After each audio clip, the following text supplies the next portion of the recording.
श्री शिवाय नमस्तुभ्यं।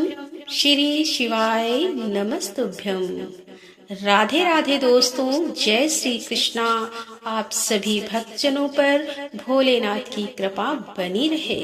दोस्तों, सोमवार के व्रत को लेकर मानता है कि इस व्रत को करने से भगवान शिव अपने भक्तों की मुराद जल्दी पूरी करते हैं। सोमवार का दिन भगवान शिव को समर्पित है, इसीलिए इस दिन भगवान शिव की पूजा और व्रत करने का महत्व और ज्यादा बढ़ जाता है।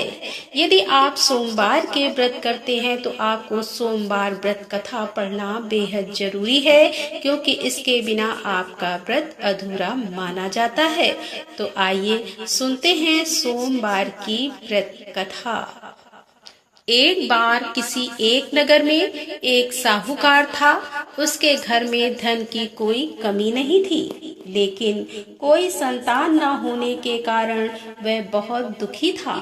संतान प्राप्ति के लिए वह हर सोमवार को व्रत रखता था और पूरी श्रद्धा के साथ शिव मंदिर जाकर भगवान शिव और माता पार्वती की पूजा करता था।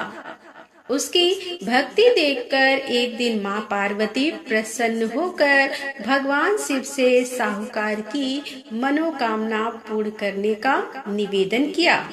पार्वती जी के आग्रह पर भगवान शिव ने कहा कि हे पार्वती, इस संसार में हर प्राणी को उसके कर्मों का फल मिलता है और जिसके भाग्य में जो हो उसे भोगना ही पड़ता है। लेकिन पार्वती जी ने साहूकार की भक्ति देखकर उसकी मनोकामना पूर्ण करने की इच्छा व्यक्त की।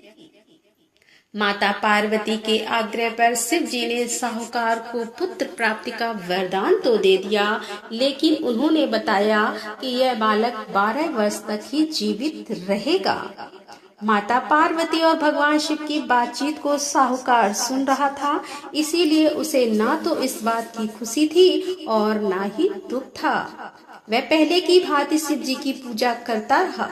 कुछ समय के बाद साहूकार की पत्नी ने एक पुत्र को जन्म दिया। जब वह बालक 11 वर्ष का हुआ तो उसे पढ़ने के लिए काशी भेज दिया गया। साहूकार ने पुत्र के मामा को बुलाकर उसे बहुत सारा धन देते हुए कहा कि तुम इस बालक को काशी विद्या प्राप्ति के लिए ले जाओ। तुम लोग रास्ते में यज्ञ कराते जाना और ब्राह्मणों को भोजन दक्षिणा देते हुए जाना। दोनों मामा भांजे इसी तरह यज्ञ कराते और ब्राह्मणों को दान दक्षिणा देते काशी नगरी निकल पड़े। इस दौरान रात में एक नगर पड़ा, जहां नगर के राजा की कन्या का विवाह था। लेकिन जिस राजकुमार से उसका विवाह होने वाला था वह एक आंख से काना था। राजकुमार के पिता ने अपने पुत्र के काना होने की बात को छुपाने के लिए सोचा, क्योंकि ना उसने साहूकार के पुत्र को दूल्हा बनाकर राजकुमारी से विवाह करा दूं, विवाह के बाद इसको धन देकर विदा कर दूंगा और राजकुमारी को अपने नगर ले जाऊंगा। लड़के को दूल्हे के वस्त्र पहनाकर राजकुमारी से विवाह करा दिया गया। साहूकार का पुत्र ईमानदार था, उसे यह बात सही नहीं लगी, इसीलिए उसने अवसर पाकर राजकुमारी के दुपट्टे पर लिखा कि तुम्हारा विवाह तो मेरे साथ हुआ है, लेकिन जिस राजकुमार के संग तुम्हें भेजा जाएगा वह एक आंख से काना है। मैं तो काशी पढ़ने जा रहा हूँ। जब राजकुमारी ने चुन्नी पर लिखी बातें पढ़ी तो उसने अपने माता पिता को यह बात बताई। राजा ने अपनी पुत्री को विदा नहीं किया, फिर बारात वापस चली गई। दूसरी ओर साहूकार का लड़का और उसका मामा काशी पहुँचे और वहां जाकर उन्होंने यज्ञ किया। जिस दिन लड़का 12 साल का हुआ उस दिन भी यज्ञ का आयोजन था। लड़के ने अपने मामा से कहा कि मेरी तबीयत कुछ ठीक नहीं है। मामा ने कहा कि तुम अंदर जाकर आराम कर लो। शिव जी के वरदान के अनुसार कुछ ही देर में उस बालक के प्राण निकल गए। मृत भांजे को देख उसके मामा ने विलाप करना शुरू किया। संयोग बस उसी समय शिव जी और माता पार्वती उधर से जा रहे थे। पार्वती माता ने भोलेनाथ से कहा कि स्वामी, मुझे इसके रोने के स्वर सहन नहीं हो पा रहे हैं, इस व्यक्ति के कष्ट को अवश्य दूर करे। जब शिव जी मृत बालक के समीप गए तो वह बोले कि यह उसी साहूकार का पुत्र है जिसे मैंने 12 वर्ष की आयु का वरदान दिया था। अब इसकी आयु पूरी हो चुकी है।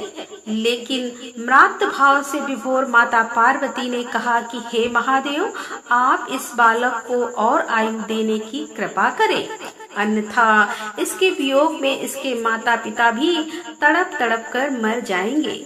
माता पार्वती के पुनः आग्रह पर भगवान शिव ने उस लड़के को जीवित होने का वरदान दिया। शिव जी की कृपा से वह लड़का जीवित हो गया। शिक्षा पूरी करके लड़का मामा के साथ अपने नगर की ओर वापस चल दिया। दोनों चलते हुए उसी नगर में पहुँचे जहाँ उसका विवाह हुआ था। उस नगर में भी उन्होंने यज्ञ का आयोजन किया। उस लड़के के ससुर ने उसे पहचान लिया और महल में ले जाकर उसकी खातिरदारी की और अपनी पुत्री को विदा किया। इधर साहूकार और उसकी पत्नी भूखे प्यासे रहकर बेटे की प्रतीक्षा कर रहे थे। उन्होंने प्रण कर रखा था कि यदि उन्हें अपने बेटे की मृत्यु का समाचार मिला तो वह भी प्राण त्याग देंगे। परंतु अपने बेटे के जीवित होने का समाचार पाकर वह बेहद प्रसन्न हुए।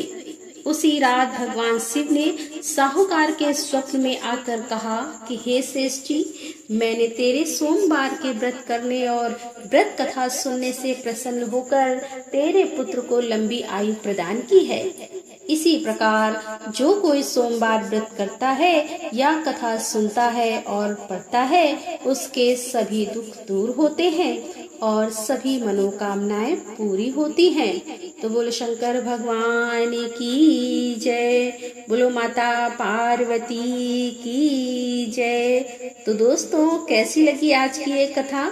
यदि कथा पसंद आई हो तो वीडियो को लाइक करें, दोस्तों के साथ शेयर करें और हमारे चैनल पर पहली बार आ रहे हैं और अभी तक आपने हमारे चैनल को सब्सक्राइब नहीं किया है तो कृपया हमारे चैनल को सब्सक्राइब कर लें। मिलते हैं अगले वीडियो के साथ, तब तक के लिए राधे राधे, जय श्री कृष्णा, हर हर महादेव, जय भोलेनाथ की।